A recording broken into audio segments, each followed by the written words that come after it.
Hey You make me the besties, happiest grab man your alive. tea, silence Will the you group marry chat, me? and let the Oh my drama God, unfold. yes. Welcome to Yes, I OppaTolani will. Besties Folktales, Help! where Nigerian Somebody hearts help me! meet Korean dreams. Is Now, I anyone have a there? challenge. My stepmother swore I could never reach 1,000 besties.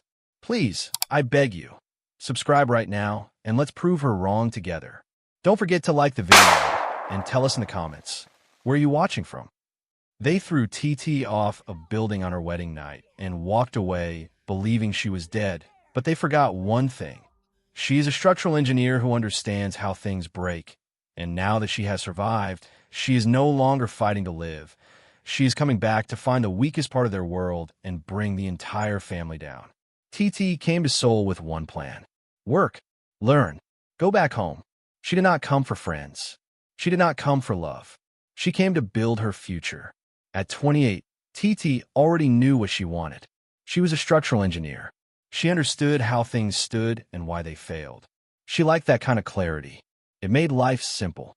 Every day, she woke up early. She went to work. She focused on her projects. She spoke only when needed. People respected her, but they did not know her. And she liked it that way. In most rooms, Titi was the only Nigerian. Sometimes, the only black woman. She noticed the looks at first, but after a while, she stopped caring. She had work to do. That was enough. Her colleague, Mina, was different. Mina talked a lot. Mina laughed easily. Mina liked to drag Titi into conversations she did not ask for. "You work too much," Mina said one afternoon. Titi did not look up from her screen. "That is why I am here." Mina shook her head. "No, you're here to live too." Titi gave a small smile. "Living can wait." Mina leaned closer. "You always say that. One day, life will not wait for you." Titi paused for a second, then continued typing. She had heard words like that before. They sounded nice, but they did not build anything. Plans did. Her plan was clear. Finish her placement. Save money. Go back to Nigeria. Start her own firm. Build structures that would carry her name. Everything in her life moved in that direction. No distractions. No mistakes. No risks. Later that evening, Mina stood by her desk with her bag. "We're going out," Mina said. Titi did not look up. "No." Mina folded her arms. "Yes, I have work. You always have work." Titi sighed. "Then you should know my answer." Mina stepped closer. "If you do not come, I will come to your house and eat all your food." That made Titi stop. She slowly looked up. "You will not." Mina smiled. "Try me."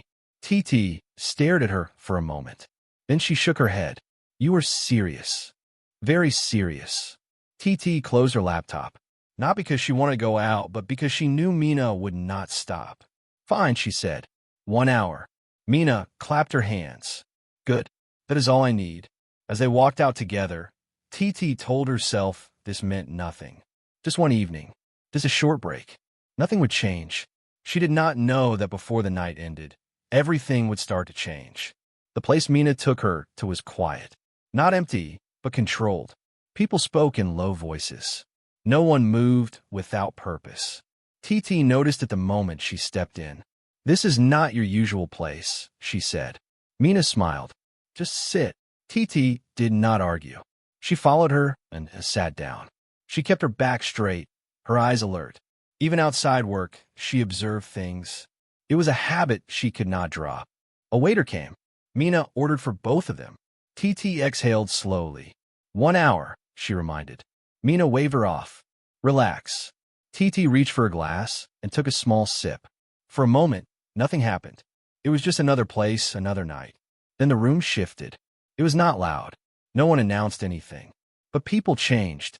Their posture, their tone, their attention. Titi felt it before she saw it. She looked up. A man had just walked in. He was not trying to impress anyone. He did not look around like he needed approval. He moved like he already had it. Simple, calm, certain. Titi's eyes stayed on him for a second longer than they should. Mina's hand touched her arm quickly. "Do not," Mina said. Titi glanced at her. "Do not what?" Mina leaned closer. "Do not look at him like that." Titi frowned slightly. "Like what?" "Like you were curious." Titi looked back at the man again, more carefully this time. "Who is he?" Mina hesitated, then spoke quietly. "His name is June. Titi waited. Mina continued, her voice lower now. He is not someone you get close to. Titi raised a brow. What? Mina shook her head. Because trouble does not always look like trouble at the start. Titi did not respond immediately. She watched as June walked past tables. People greeted him with respect. Some stood. Some bowed slightly. He had not stopped for long. Just small nods. Small words. Nothing extra. He looks normal, Titi said. Mina gave a short laugh. That is the problem. Titi leaned back in her chair. You are overthinking. Mina's expression turned serious. I am not. Titi looked at her for a moment, then back at June. He had taken a seat across the room. For a brief second, his eyes lifted and met hers. Titi did not look away. Something passed in that moment. Not emotion, not interest, just awareness. Like two people who understood something without speaking. Then June looked away. The moment ended. Mina squeezed Titi's arm. You see? This is how it starts. Titi gently removed her hand. Nothing started, but even as she said it, she knew that was not true. Because for the first time since she arrived in Seoul, something had broken her routine, and she could not explain why. She picked up her glass again, but her focus was no longer on the table. Across the room, June sat in silence. And somehow, that silence felt louder than everything else. Titi told herself it meant nothing. After that night, she went back to her routine. Work, focus, silence. But something had changed. Not her schedule, not her plans. In her mind. Sometimes in the middle of work, she would remember that moment. The way June looked at her. Not long, not deep, just enough. It stayed. She did not like that. So she pushed it aside. 3 days later, she was at her desk, going through a building plan. Her attention was steady. Lines, numbers, load points. Things that made sense. A knock came on the door. Come in, she said without looking up. The door opened. Engineer Titi? The voice was calm. She looked up. It was him. June. For a second, she said nothing. Then she sat straighter. Yes. I was told you were leading this project, he said. His tone was simple. No pressure. No show. Titi nodded. I am. He stepped in and closed the door behind him. I asked for you, he added. Titi noticed that. Why, she asked. June walked closer to her desk. Because I prefer working with people who understand structure. Titi held his gaze. There are many engineers here. Yes, he said. But I wanted you. Silence sat between them for a moment. Titi broke it first. Then let's talk about the project. She turned the plans toward him. June looked down, but not for long. His focus shifted back to her. Explain it to me, he said. Titi began. She spoke clearly. No extra words. She pointed at key areas.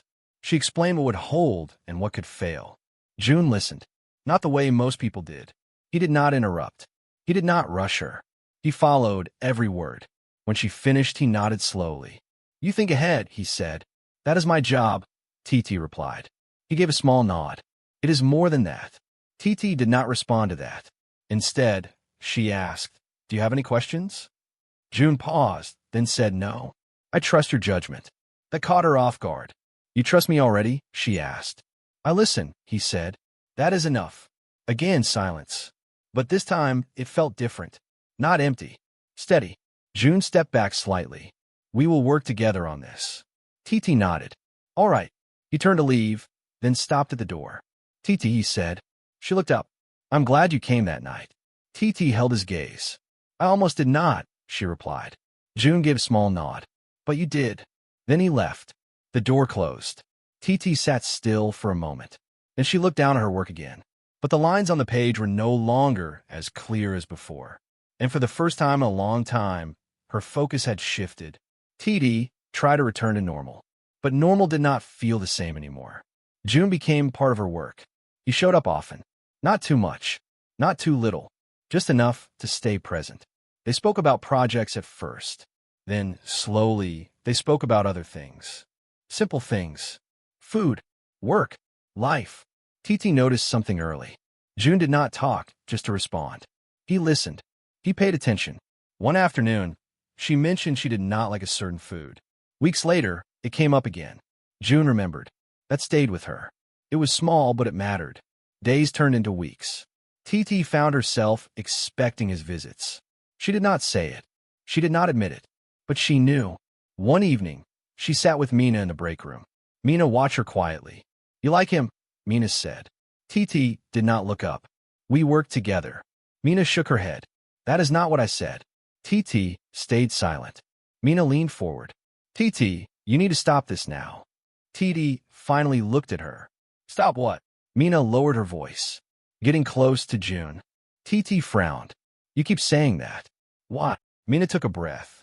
"Because you do not know who he really is." Titi held her gaze. "Then tell me." Mina hesitated, then spoke. "June is not just a businessman. His family controls things people do not talk about." Titi said nothing. Mina continued. "Power, money, people. If something needs to disappear, it disappears." Titi's expression did not change, but she was listening closely. "And his mother?" Titi asked. Mina's face became serious. "Madame Han does not lose. If she wants something, she takes it. If she does not want something, it does not stay." Silence filled the room. Titi leaned back slowly. "She has never been stopped," Mina added. Titi looked down at her hands. She understood what Mina was saying. This was not just about June. This was about everything around him. "You should leave," Mina said softly. Titi nodded once. "I know," and she meant it. She knew what the smart choice was. Walk away. Go back to her plan. Finish her work. Return home. Simple things. Food. Work. Life. Titi noticed something early. June did not talk, just to respond. He listened. He paid attention. One afternoon, she mentioned she did not like a certain food. Silence came again. Then June reached into his pocket. He placed a small box on the table. Titi's eyes moved to it. She did not open it. "June," she started. "I am not asking for time," he said. "I am asking for you." Titi looked at him, still. "You know what your family is," she said. "Yes." "And you know what that means for me." "Yes." "And still." June pushed the box slightly closer to her. "Still." Titi stared at it for a long moment. Then she opened it. A simple ring. No excess. No show. But it was clear. Serious. Real. "Stay with me," June said. Not loud. Not dramatic. Just steady. Titi closed the box gently. "Your mother," she said. "I will handle it," June replied. He said it like it was already solved. That was the only part that did not sit right with her. But everything else felt right. Titi looked at him for a long time. She thought about her plan. Nigeria. Work. Independence. Then she thought about him, and the way he had become part of her life without force. Slow. Steady. Certain. She exhaled softly. "This changes everything," she said. "I know," June replied. Another moment passed. Then Titi placed her hand on the table. "Okay," she said. June did not move at first. "Okay," he asked. Titi nodded once. "Yes." No smile. No excitement. Just a decision. A serious one. June picked up the ring. He placed it on her finger. It fit, like it was meant to be there. Titi looked at it briefly, then back at him. Neither of them spoke, but both of them understood. Something had started, and there was no going back. There was no going back. Once Titi said yes, everything moved fast. No noise. No big announcements. Just quiet planning. June handled most of it. Titi did not ask many questions. She focused on what was in front of her. Still, she paid attention. She always did. The wedding was small. Only people who mattered were there. Titi's family came from Nigeria. Her father watched everything closely. He did not speak much, but his eyes missed nothing. Her mother stayed near her. Calm, but careful. Her younger brother tried to act relaxed, but Titi knew him well. He did not trust the situation. Mina stood beside Titi. "You can still walk away," Mina said quietly. Titi shook her head. "It is too late for that." Mina looked at her. "It is never too late." Titi did not respond, because she knew something Mina did not. This was not a mistake. It was a choice, and she had made it fully. June stood at the front. Still, calm, certain. When Titi walked to him, he did not look surprised. He looked ready. They stood face to face. No long speech. No drama. Just simple vows. Words that meant something. Words they both understood. When it was done, nothing changed on the surface. But everything had changed underneath. Titi was now part of his world, and his world was not simple. After the ceremony, people moved into quiet conversations. Titi stayed aware. That was when she saw her. Madame Han, Jun's mother.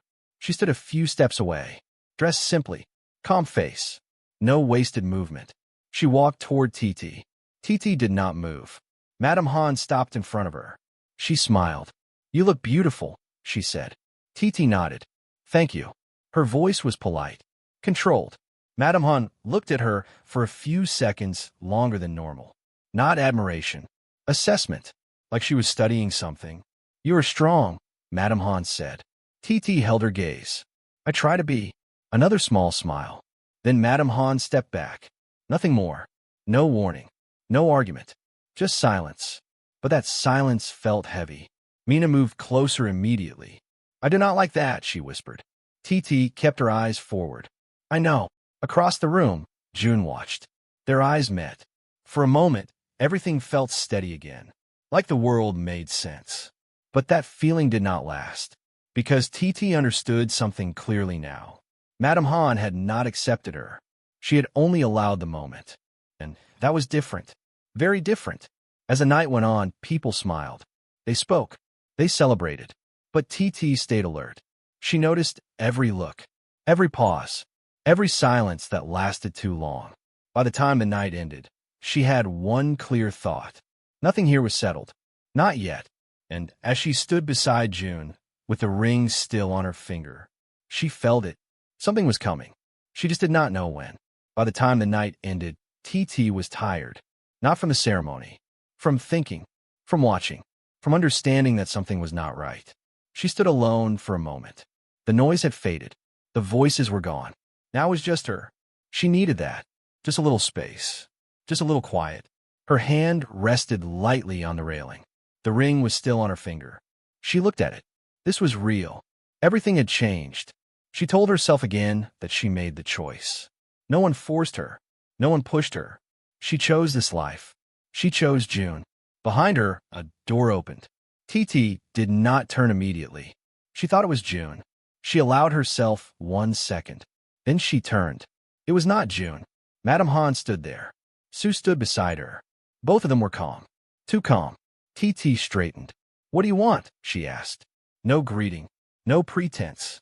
Madame Han stepped forward slowly. "You should not be here," she said. Titi's face did not change. "I'm already here." Madame Han looked at her closely. "This life is not for you." Titi held her ground. "That is not your decision." Sue shifted slightly, watching. Madame Han's voice stayed soft. "You think this is about choice?" Titi did not respond.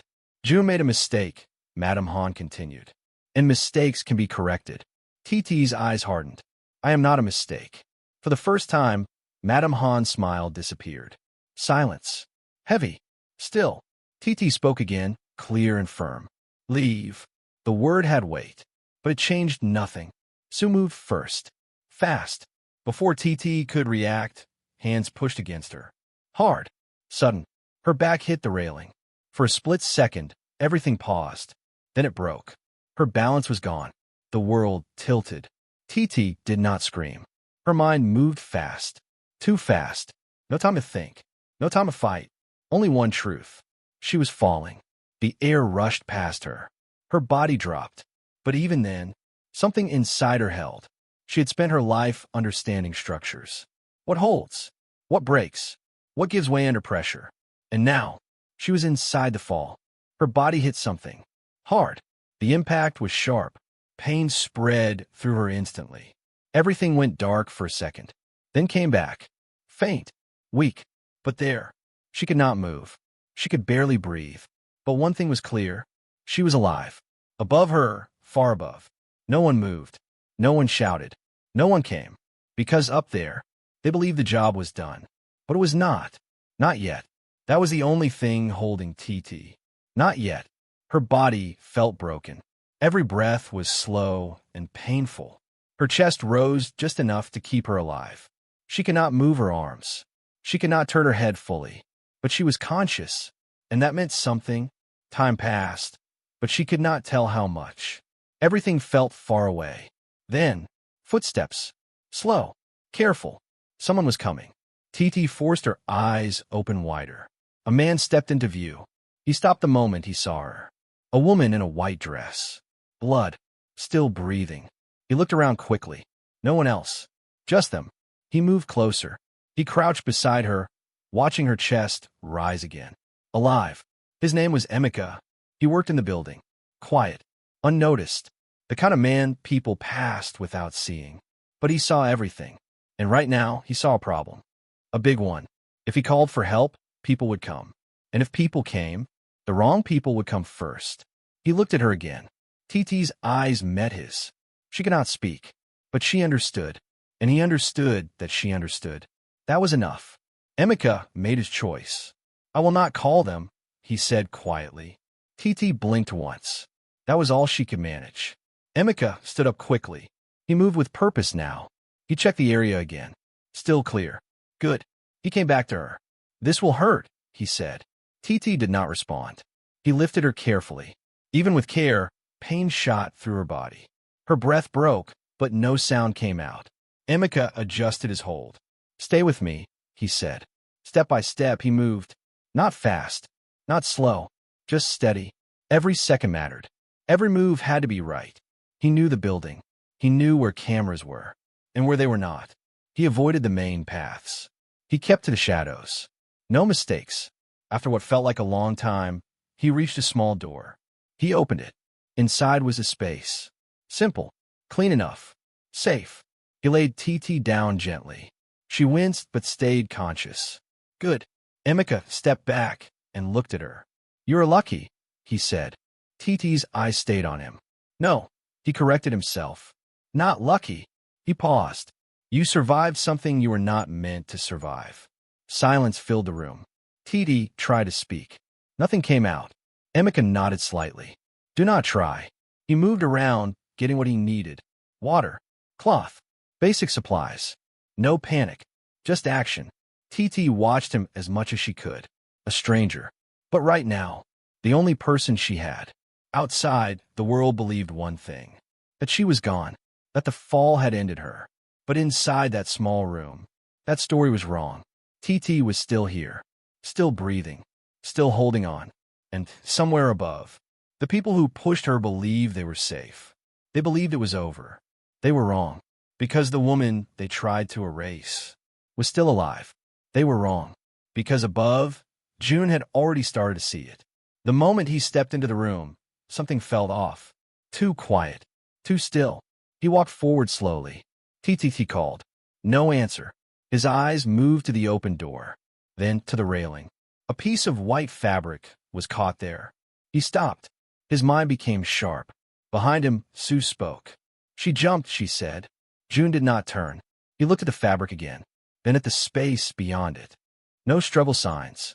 No broken movement. Just absence. No, he said. Sue stiffened slightly. I saw her. She was upset. June turned now.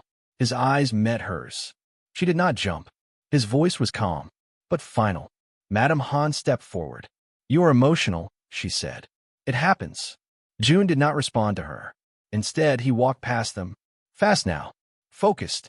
Within minutes, people were moving. Quiet men. Efficient. Loyal. June gave short instructions. Check every level. No delays. No noise. They spread out immediately. June did not wait. He moved himself. Floor by floor. Step by step. Nothing. Then, a report came. There is blood. June stopped. Where? Lower level. He moved without hesitation. When he got there, he saw it. Dark. Fresh. Too much to ignore. But something was missing. The body. June looked around carefully. No drag marks. No signs of someone staying. His jaw tightened. One of his men spoke. She fell here. June shook his head. No. The man paused. Sir. June pointed at the ground. This is not where she fell. Silence. She was placed here. June continued. Now they understood. Someone else had already been here. Someone had taken her. June's mind moved fast. Two truths formed at once. First, Titi did not jump. Second, Titi was not dead. He stood still for a moment.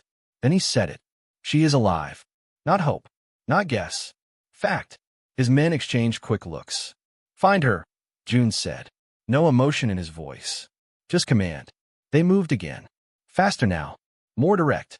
June stayed where he was for a second longer. He looked at the blood again, then at the space around it.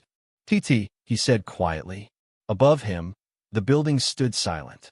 Inside it, lies were already forming. Stories were being prepared.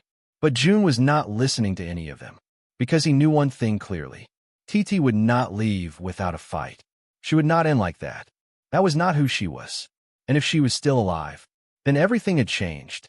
June turned and walked away, not as a man who had lost something, but as a man preparing for what comes next. Because now, this was no longer just about finding her. It was about truth.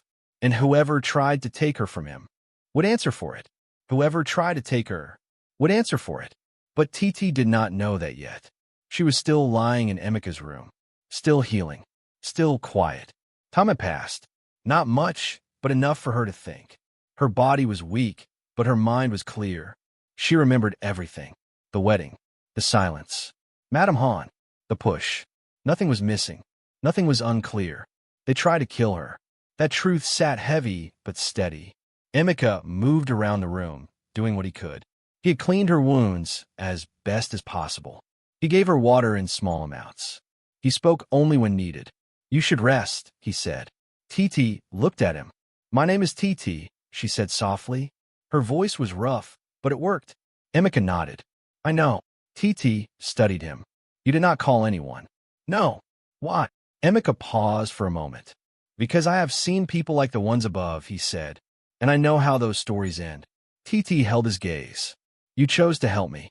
Yes. Titi nodded slowly. Thank you. Emika gave a small nod. Nothing more. Silence returned. But this silence was different. It was not fear. It was planning. Titi closed her eyes briefly, then opened them again. Everyone thinks I am dead, she said. Yes, Emika replied. That gives me time. Emika looked at her carefully. Time for what? Titi did not answer immediately, because the answer was not simple. She had options. She could go back to June, but that meant stepping into danger again. And June did not protect her when it mattered most. Not because he did not want to, but because he could not. That mattered. She could leave, disappear, start again somewhere else. Safe, quiet, new. That was the easy path, the smart path, but it did not sit right with her. Titi was not someone who walked away from broken things. She fixed them, or she took them apart. She looked at her hand. The ring was still there, a reminder of love, of risk, of everything that brought her here. Titi removed it slowly. She held it in her palm for a second, then closed her hand. Her eyes lifted. Clear now. Steady. I'm not running, she said. Emika did not react, but he listened. They tried to erase me, Titi continued. That means they believe they cannot be touched. She paused. They are wrong. Emika spoke carefully. You are not strong yet. I will be, Titi said. No doubt, no fear, just truth. She leaned back slightly. Every movement still hurt, but did not matter, because her decision was already made. I understand structures, she said. I know how to find weak points. Emika nodded once. And when you find it, he asked. Titi's expression did not change. I bring everything down. Silence followed. But this time, it was not empty. It was the beginning of something. Above them, power still stood. Untouched, unshaken. For now, but not for long. Because Titi was still alive. And she was no longer the woman they pushed. She was the one coming back. And that brings tonight's story to a close, besties. Please don't forget to subscribe. We have to hit 1,000 besties just to prove my stepmother wrong. If you liked the video, give it a thumbs up and let us know where you're tuning in from. Until next time, grab your tea and stay cozy. Good night.